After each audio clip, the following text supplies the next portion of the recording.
Welcome back from that short break.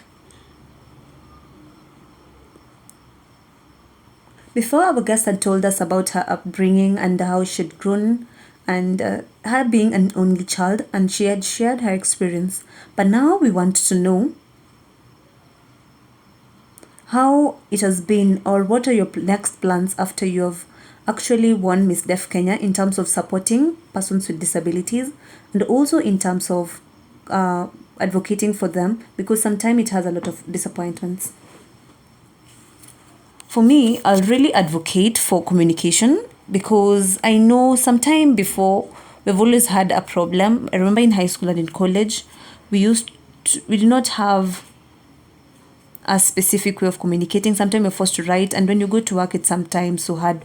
We really depend on action. I really want to advocate and make sure that communication becomes so easy and people are able to communicate seamlessly without challenges from a ground level, and that is going to be so nice because sometimes I know we deaf communicate differently, and that's something I really want to advocate for. Is it possible to ask the government for some monetary support, or how do you? In terms of asking for government support, I really like them to come and support the poor and also try and make life better to change the people's life. So, is you're going to continue with your advocacy? Yes, for me, my advocacy work, because you see, like you can find some time deaf ladies who are expectant to go to the hospital and they are misdiagnosed or mistreated, and that make lives hard. So sometimes when you solve this problem, it's going to be so easy, and through this support, everything will become so much better. At the same time, we have in poor children out here who sometimes they're deaf and they're left on the side, or other people with disability they're left alone, and some people say they're crazy or they're animals and they're not treated so well. I'll really advocate for them to make sure they live in this world just like any other person, and this world becomes a better place for them. So that is very nice. So you won the Miss Deaf Kenya. You can see the sash. So after, where do you want to go after? Yeah, our next project is us going to Tanzania. So what is your goal when you get to Tanzania? Tanzania is like we're opening ourselves to the world, and I'm sure and I'm ready to teach, and I hope that we are going to make sure we recognize in a world level and make the world a better place. Go on. I'm sure there's a lot of perception of many people about PWDs or persons with disabilities, and I really want to make sure we are heard and communication becomes easier for us. So I know you really advocated for something, and maybe you're really working hard to achieve a national title or international title. How do you aim to go to that? For me, I've not really gotten there, but I'm really hoping to achieve an international or become Miss International Deaf Kenya. Or when I win it, I'm sure many people with disabilities are going to be encouraged by that. I think sometimes people think they can't really do something actually because they're deaf. But once we actually advocate for something, I'm going to show that the deaf people can do all these things. Wow, that is very nice. So when you before let's go back a little. Before you won the Miss Deaf Kenya, how did you feel? Actually, when I got my title, I was so happy. And during the pageant, I actually thought another person was going to win it, and I was so doubtful. Why? This was because I will see people with very creative wares. They were so nice. The faces were beautiful, and I felt like they were more even beautiful than me. So I actually was really hoping for the interview, and when the interview came, I tried to do my best, but I didn't believe it was going to be me winning that title. I didn't think it was me. Okay, we hope you continue training. And maybe in the future pageants, you're going to have the most creative wares as they have been doing it. And I hope they get to achieve that goal. Maybe you're going to have creative ideas and make sure you have the most beautiful and glamorous clothes. I really hope for the best, and I really hope for that too. Okay, on to the next question. Did you contemplate about modeling, or did you even go for other opportunities? For me, I really had gone for modeling, and it was just modeling. I had not even really thought of other things. If you come to win Miss Def Kenya or Miss Def International, will you still continue with this pageantry, or what are you going to be showing to the world? For me, it will be about growth, and I'm really hoping to actually even teach other people, because when I actually go somewhere and they say I'm a model, I'm actually going to I encourage other people because they're surprised. So winning an international title is going to be so much bigger. Is it going to be for the deaf only?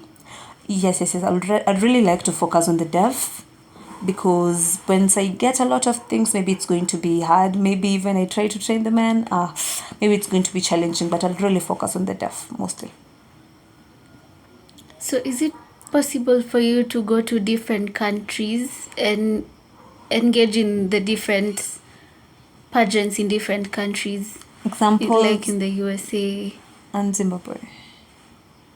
For me, I've not really gotten there yet, but in a level where I've won Miss Deaf International, can you really go there and teach and even advocate for everything? Yes. When I get the title, I'm sure that's something I'm going to be doing, and I'll be trying to unite all these countries and all these people together. Could you kindly continue explaining to us some of the goals that you're going to have when you get to these places and these countries? For me, when I get to other countries, I'm actually going to ensure there's growth. If maybe in a country where they lack schools, maybe South Sudan, maybe their school communication level, or they don't have school, I'm going to actually try and empower or teach about that, because that is going to bring growth, and the importance of school is going to be had, and the deaf people are going to grow, because we're going to be creating awareness about the deaf to the world, and that is going to be super nice. Wow, that is nice. So when you go to different countries and you are going to teach them, right?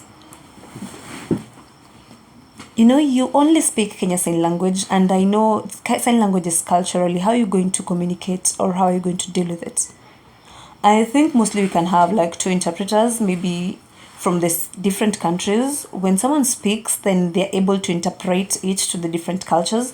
That way, we are able to have a seamless conversation. Okay, good. I see you're happy and you have very good dreams.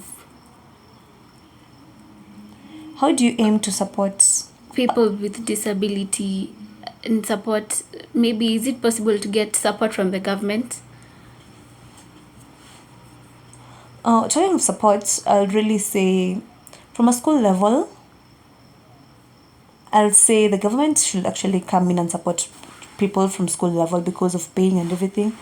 And that is going to allow them and make their lives simpler. Communication is going to become so easier, and getting jobs is going to be possible, because once you're done with school out here, we also need support, which is not really there. So is it possible to ask the government for support, maybe monetary support, or when colleges and universities? For me, I'd say sometimes it's hard for parents to pay for colleges and schools, and sometimes the deaf tend to feel stuck, because some of these things you can even try and go, you should actually learn to even communicate with bosses and everything, but if the communication barrier is removed, then the action and everything is going to become so easier. Activities are going to run so smoothly, and it's going to be so easy to pick and also advocate for the deaf. That is nice. We hope you continue with your good job, and maybe the government will support you. So when you get the title for Miss Deaf Kenya, you actually are an ambassador and are responsible for empowering other people. So can you please show us how you do your modeling? Because some of us want to see how you actually do you, or show us your skill for modeling. So when we finish the show, you is it possible for you to show us? Yeah, that's okay, I'll do that. Can you give your last advice to all our viewers who are watching us today? Thank you. I really hope that each and every person who's interested and confident in modeling, they're going to do it, because all you need is a positive mindset. And if you have the positive mindset, everything is going to be achievable and it's going to be so much easier. I'm so happy, and I'm really hoping that this interview has shown each and every person with disability that everything is possible. And if you thought you can't do it now, please believe in yourself and know you can.